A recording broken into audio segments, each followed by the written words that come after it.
barbárie, vamos lembrar, vem de bárbaro. Bárbaro para os gregos eram aqueles povos que blá blá blá, balbuciavam. Então é aquela condição em que você não tem a mediação elementar para reconhecer o outro como falante daquela mesma língua. Portanto, a gente não tem o contrato básico de que podemos nos entender, podemos substituir a violência pela palavra, podemos ter leis, podemos ter regras, podemos ter algum tipo de acordo com relação às expectativas mútuas de um e de outro, né?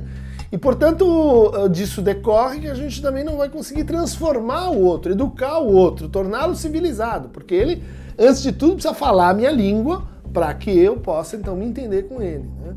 O que a gente está atravessando aqui é um processo regressivo do ponto de vista de uma das figuras da barbárie, que é o incivilizado, né?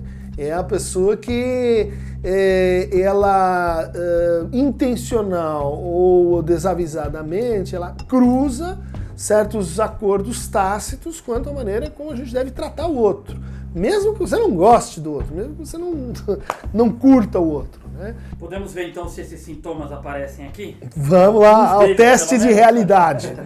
Foi final de 2018 para o Ministério Público, ele diz do assédio da jornalista dele, ela queria um furo, ela queria dar um furo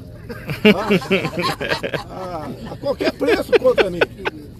Lá em 2018, ele já dizia que ele chegava perguntando: o Bolsonaro pagou para você? A gente consegue ver, assim, muito claramente como é um discurso que ele vai, assim, criando contratos obscenos com quem está ouvindo, né? Ele fala uma coisa, né, e dá um tempo para ver a reação. Daí a pouco vem a risadinha. Daí a pouco vem o assentimento. Daí a pouco vem o outro dizendo, é isso mesmo. Daí ele vai numa espécie de progressão, né, até ofender a repórter, até falar uma coisa que é inadmissível, especialmente para uma pessoa que tem uma função pública. O que a gente está vendo aqui é um exercício discursivo de corrupção, né? É a pessoa que está numa posição pública e ela se comporta como um elemento privado. É possível ver que um policial domina um rapaz com uma gravata. Um jovem aparece no chão, dominado por um PM, enquanto outro leva um soco no rosto. Um policial vem por trás e dá uma rasteira no rapaz, que cai e no chão leva um chute nas costas. Os policiais ainda apontam a arma para os estudantes que registravam a ação. A PM foi até a escola chamada pela diretora, que pedia a retirada de um aluno que não estaria. Outro capítulo notável da barbárie, né? Quer dizer, e essa mensagem que a gente está falando, liberou geral, ela vai chegar primeiro em quem? Quem são aqueles que deviam ter mais sobriedade, mais distanciamento para exercer a violência, né? Ou a restrição, ou então a coerção, né? Que são os policiais. Então, há um regime, vamos dizer assim, de pactuação em que o que você está dizendo é que a violência policial ela deve aumentar. Ela vai ser sancionada. E aí você tem o excludente de ilicitude, você tem deputados e governadores apoiando massacres, né? Dizendo é isso mesmo, a polícia tem que bater, ou então isentando tragédias como Paraisópolis em São Paulo, né? É um discurso que, no fundo, a violência se torna o meio para tratar a barbárie, né? O que a Polícia Militar do Estado de São Paulo fez foi garantir a disciplina e a ordem. Então fica aqui registrado meus parabéns à PM paulista. Se não veio ninguém aqui para defendê-los nesse sentido, trago aqui, olha, esse moleque que fez essa balbúrdia ontem na escola é um demônio, né? Que tem que ser expulso, sim. Tem que ser expulso. Não pode permanecer no ambiente estudantil. Tem que estar na cadeia. Um ser humano desse não pode frequentar a sociedade, porque não tem capacidade intelectual, não tem capacidade cognitiva, não tem absolutamente nada. O caso de um deputado, né, que é um fantoche, né? Ele é um reverberador, é alguém que está simplesmente ampliando a justificação da violência, a partir de uma ideia que, no fundo, está por trás, né, da chegada de Bolsonaro ao poder, que é a ideia de que isso tudo é em nome da justiça.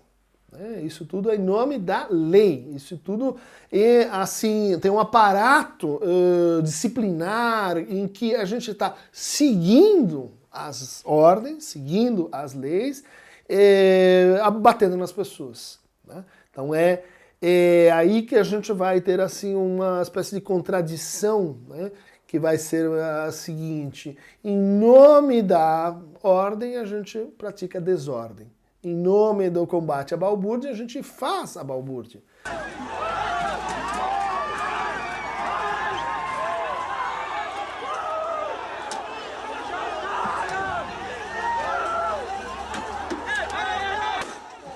Aqui a gente tem uma outra manobra discursiva que é recorrente aqui na nossa conversa, que é de criar um ambiente de instabilidade. Criar um sentimento de motim, de greves e a desordem. A desordem está no governo.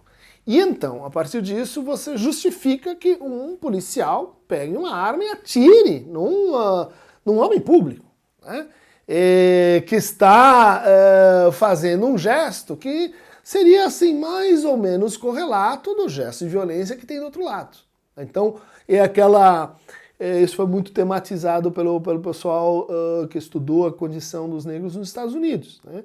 Você começa então a xingar a pessoa, a rebaixá-la, a dizer, olha, você é um cidadão de segunda categoria, você começa a agredir a pessoa. Daí quando ela reage, você diz, olha como você é violento.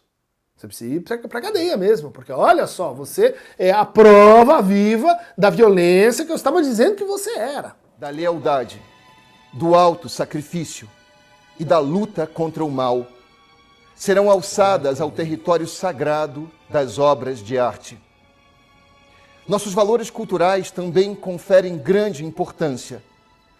Bom, se tornou um clássico, né? O sujeito usando as mesmas palavras do Goebbels, ministro da Alemanha nazista, usando uma estética semelhante, né? A evocação da cruz, né? Cruz gamada, a bandeira, o grande líder em cima, né?